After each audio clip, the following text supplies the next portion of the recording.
Pamirsa Macikang gedung sekolah utamanya renjejang pendidikan dasar SD Raja Kemarkiang Nyabran Warsa. Duaning asapunika usulan inucap Kantun Raja Kalimbakang.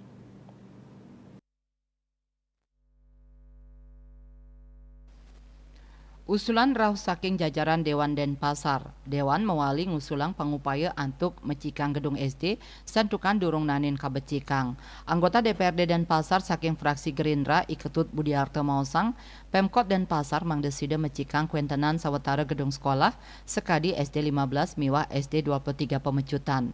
Maka kali gedung inucap kanannya nih sampun kawan pisan, punika mawinan usaha mecikang gedung inucap patut digelis kemarkiang. Sadurungnya nih Kabid Pendidikan SD, Disdikpora Denpasar Nyoman Suryawan Mausang, Disdikpora sampun nyelehin kuentenan sekolah sani muatang wantuan. Saking 176 gedung SD, tambis atenge muatang antuk kabecikang, inggian kerusakan ringan, sedang, wiadin berat. Mawinan muatas nyani anggaran, utsal mecikang gedung sekolah kemargiang antuk maundagan. Warsa sedurungnya nih Disdikpora sampun mecikang ruang kelas baru RKB ring sola sekolah, selanturnya nih pangupaya saking Pemkot Sayan Katincapang.